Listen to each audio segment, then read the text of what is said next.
There have been some big changes to eBay this month that as a seller you have to be aware of in order to be successful. There are also some major changes coming up that you have to stay on top of because it's going to impact us in a big way as sellers. Luckily for you guys, I'm going to go over all of it right now in this video. But real quick, if you like this, guys, make sure to give it a thumbs up and subscribe to the channel. But let's get right into it. So first, eBay has made some major changes to their store subscriptions that are available. So let's go over what I'm talking about. What are these store subscriptions? Well, when you start selling on eBay, you're going to get a free account, or as eBay likes to call it, a non-store.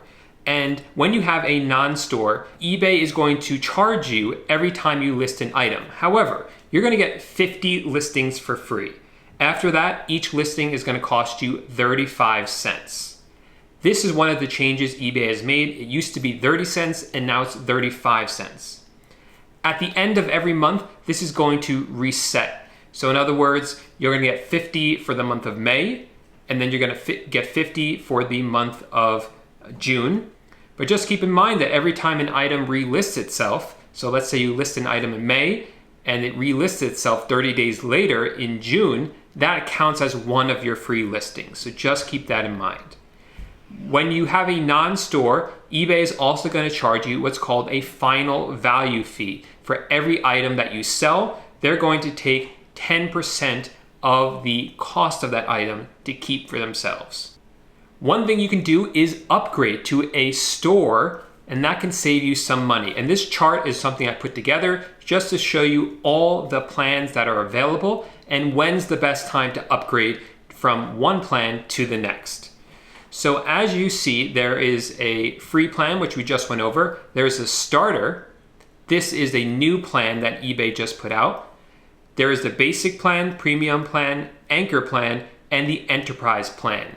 The enterprise plan is also a brand new plan that eBay just released on May 1st of 2018. So looking down the chart, let's look at the starter plan right here. You'll see that the monthly cost is $7.95, but if you pay for a whole year up front, it's just $4.95 per month times 12, whatever math that is.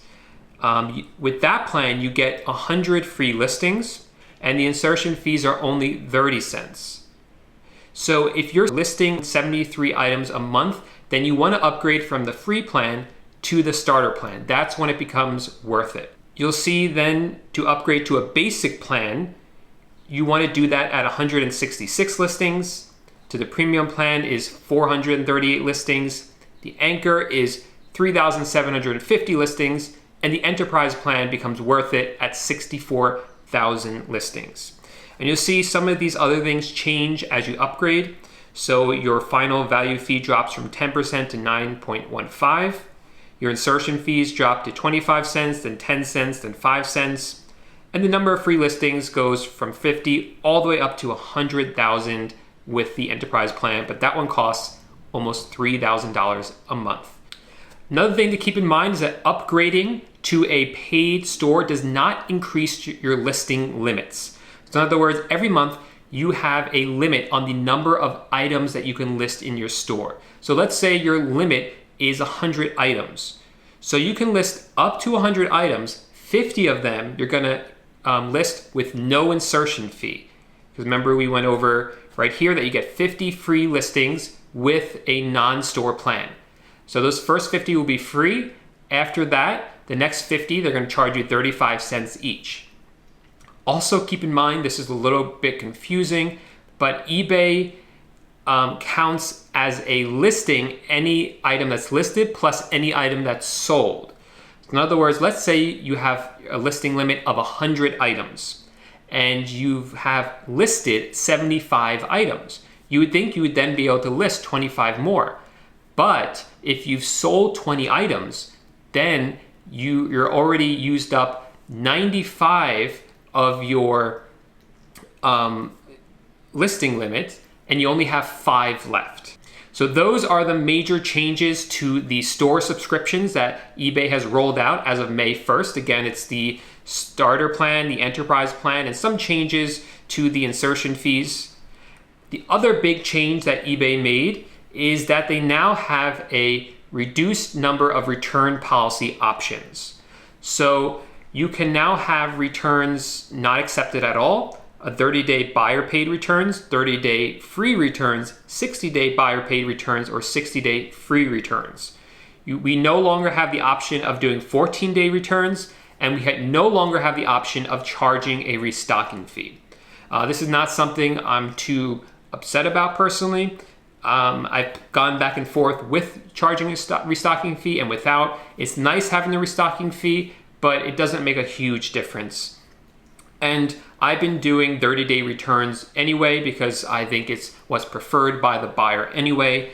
So for that one, it doesn't really make too much a difference for me.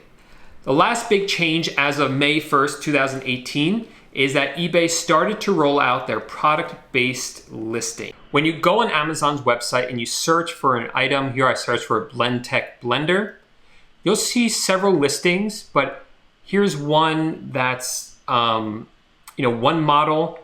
Anyone who sells this model has to sell it right here. They can't have multiple listings like eBay does and you have to scroll through and look at all the different ones and choose which one you like better. No, everyone's selling this model. You click here and then you click where it says used and new here. This is showing you everyone on Amazon who's selling this item. And that's what eBay's trying to do.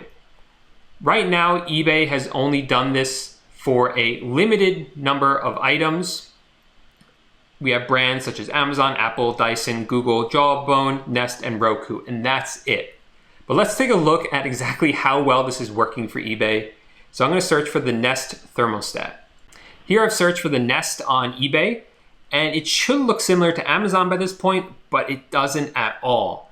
We see so many different listings, and a lot of them look to be the same item. These should all be condensed into one listing like Amazon has, and it's not working already. So this is the first phase, and eBay is already not pulling it together.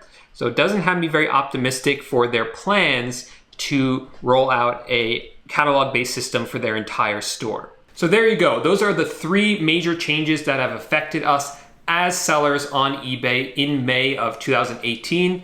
Make sure that you guys give this video a thumbs up if you found it helpful.